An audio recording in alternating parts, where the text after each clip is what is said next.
that ass back like a boom, boom, boom, boom, boom.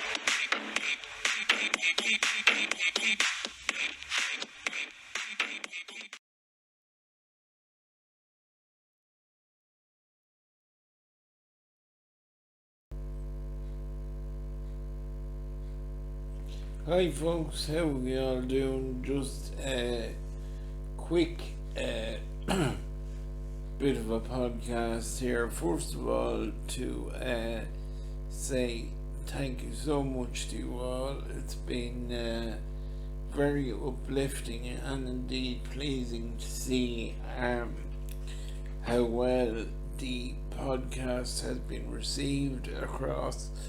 all the different platforms on which we can put it out to you now. Obviously on the Boylan Talk Sport website primarily, but there will also always be links to it on the Boylan Talk Sport Facebook, Twitter, Instagram and YouTube accounts at the same time. And just at the start of today's episode, I would just like to mention that we are now also up and running on a site called buymeacoffee.com. Now, apart from the obvious boon of having another outlet on which to get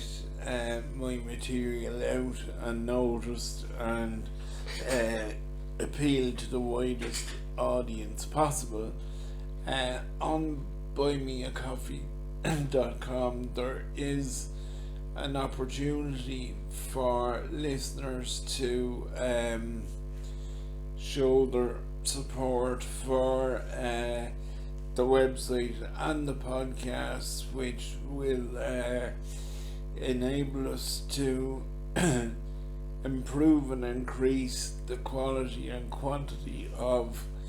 material we'll be able to turn out to you in due course. Absolutely no obligation whatsoever, but there is that option there to offer your support for the Boylan Talk Sport in general, but in particular the podcast on, as I say, www.buymeacoffee.com/Boylan Talks. Now to the more mundane business, shall we say. The main reason for doing this bit of recording this evening is that by the time Manchester United versus Arsenal was over last night, I quite simply didn't have the energy to go about either writing or recording anything, so I just said, by way of continuing to upload fresh content, I just said I would throw a short bit of a recording together. Now, on the face of it, one would have to say a good win for United, because well, apart from the fact that their problems have been extensively both obvious and covered in recent weeks and months, it must also be acknowledged that Arsenal have been making steady improvements under Mikel Arteta, and in Emile Smith-Rowe in particular, I believe them to have one of the most exciting and bright prospects in English football at the moment. something which to United's cost in the first half last night was very obvious when he drilled in an absolutely beautiful shot past the prone David De Gea. Now, I do know that there was brouhaha as to whether the goal should have stood or not. For me, I think there was absolutely no reason why it shouldn't have stood. The only way I would have thought that there may have been some doubt cast over the validity of the score would have been had referee Martin Atkinson actually blown the whistle before the ball hit the net. But once the ball had hit the net, I don't believe there was any great avenue to recourse for him, even though judging by his body language alone, even it appeared as if the veteran referee was more inclined to disallow the goal than allow it. But as is very much in vogue nowadays, it would appear that he was given the orders from upstairs, as they say, to allow it. And I think, to be honest, I think the manner, the rather hysterical manner really, in which the United players surrounded him and tried to make a case that simply wasn't there, says more about what's going on at Old Trafford than what was actually transpiring on the pitch last night. But in fairness to the United players, and I must single out Fred in particular, because now look, anyone that has been watching Premiership football for long enough knows that Fred is by no means in the Lionel Messi bracket in the world, but to be fair to the lad, I think some of the it was even worse than criticism. It was nearly bordering on ridicule that the commentators last night were thrown out in the lad's direction, and I actually thought some of it went too far. Yes, he made a few glaring mistakes at times, but in fairness to him, he dug in and kept at it and won the penalty for Cristiano Ronaldo's second goal, which, as we now know, was his 800th in club football, which it doesn't even leave it easy for one to even try and get one's head around it and begin to digest the enormity of it all. But he also put a good shift in. As far as I can recall, he was involved in the construction of Bruno Fernandes's goal as well. So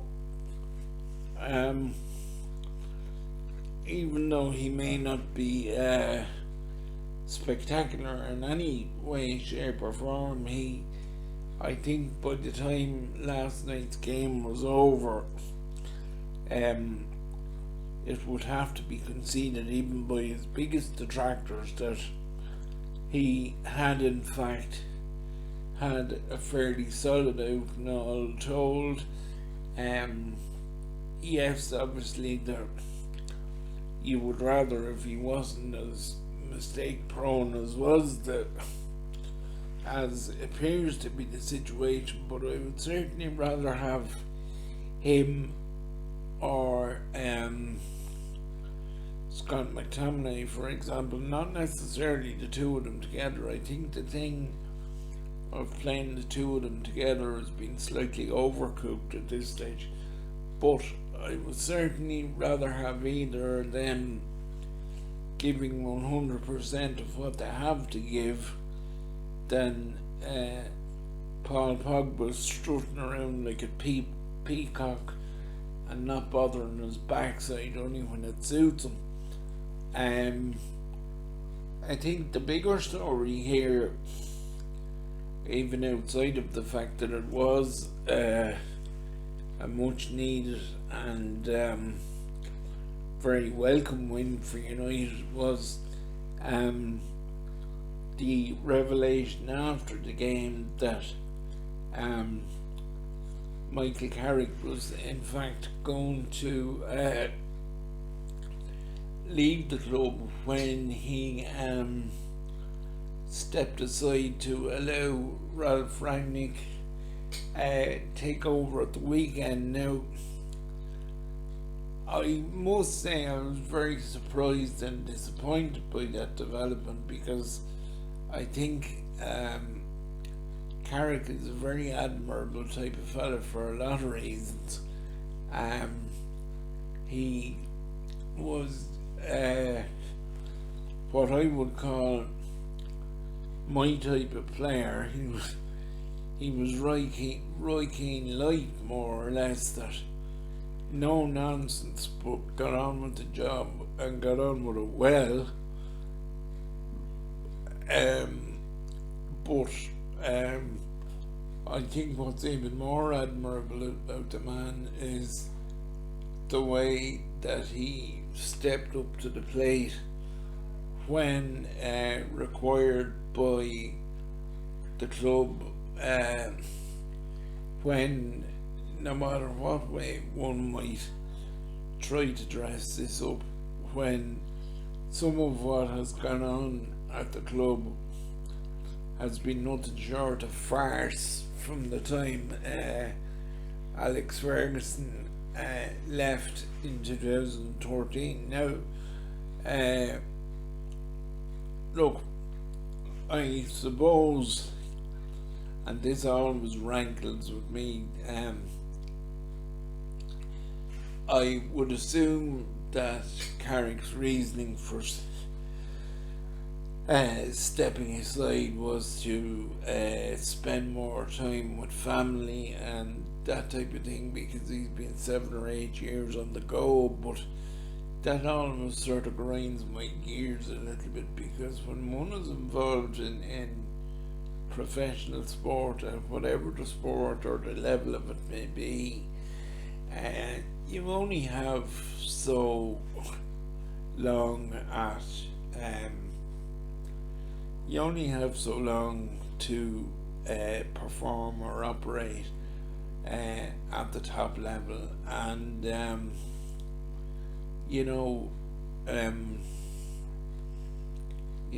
be plenty of life. There'll be plenty of life to be had after football, and it sort of rankles with me that people walk away from these things maybe earlier than they should or whatever. But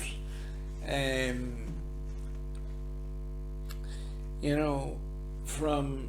a club point of view, I think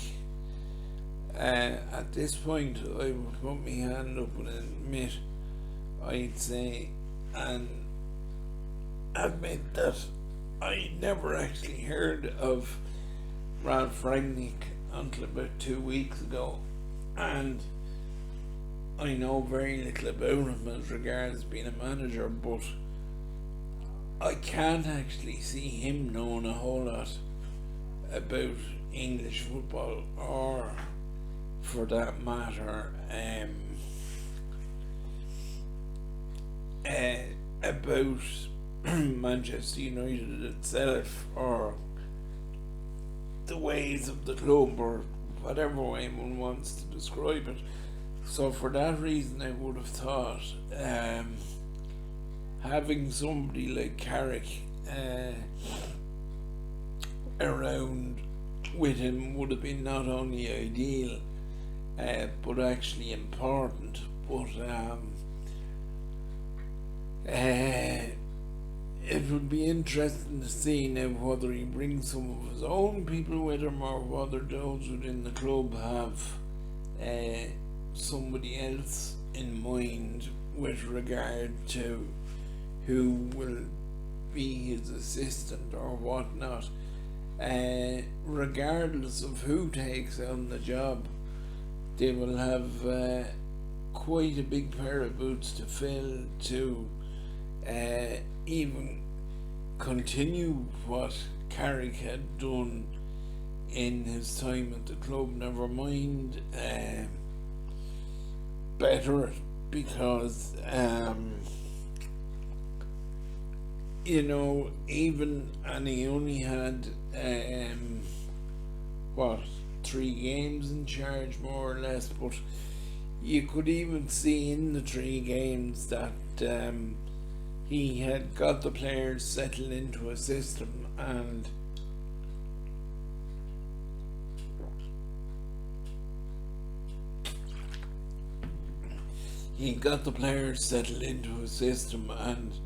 of course had come through the 3 games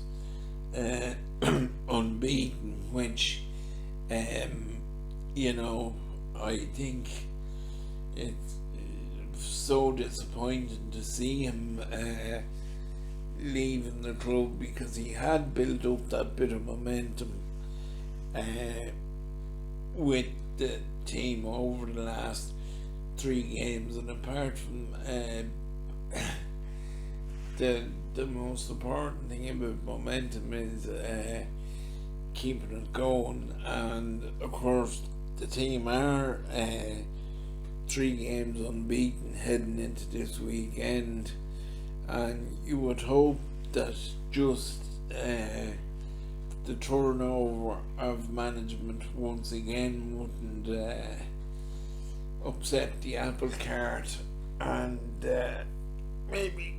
throw whatever little bit of rebuilding that had been done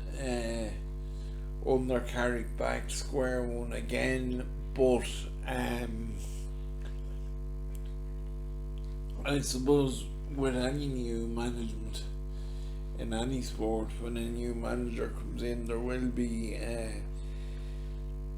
the curiosity as to what players Rangnick will favour, and more pointedly, I suppose, what ones he won't favour. But I believe, from what I've read up on him since I heard his name first a couple of weeks ago, that he is one of these managers that seems to believe in the high press, as I would myself, I have to say, whether it be in soccer or Gaelic football or whatever sport it can be put into action in, really. But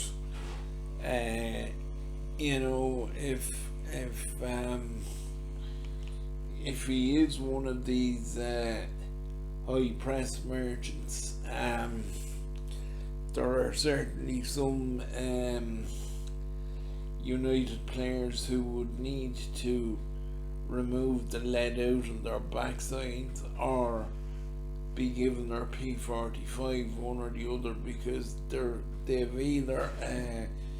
disimproved markedly, or just plainly become bone lazy and are not bothering their backside. But look, that's all for the days and weeks and months probably ahead. I do think it's farcical that Carrick was being replaced by Rangnick until the end of the season, with then what ranks as the current worst kept secret in sport, the apparent pursuit of Maurizio Pochettino presumably going to resume again in the summer now, but I just think it's a weird situation that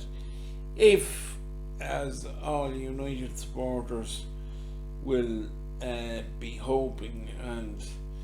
dare I say, expecting, if it turns around that things go well under the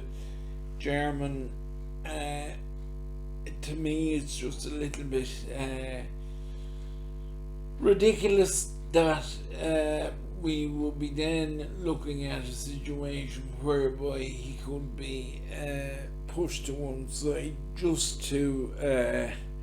facilitate the recruitment of the Argentine during the summer. But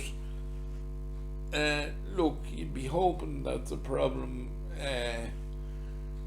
United would have to be looking forward to, but at the same time, knowing the way things are at the club at the minute, and as long as the Glazers and Ed Woodward are knocking around the premises, nothing can be taken for granted, unfortunately. But look, I'm sure it will be a very interesting few months with regard to how things proceed at Manchester United, as indeed it will be across several other sports, beginning on a very local front with Gaelic football on Sunday, when the Dunboyne ladies take on Foxrock Cabinteely of Dublin in the Leinster Senior Club football final in Kinnegad at 1:30. We will have extensive coverage of it across all our platforms on Sunday, and sure, by then, by Sunday evening, United should have played their first game under Ralph Rangnick, and the John Durkan chase, which to my mind is really and truly the first trial of the season for Irish Gold Cup hopefuls, I suppose one would say, will have been ran at Punchestown. So either on Sunday evening or early on Monday, I will catch you all again for a podcast.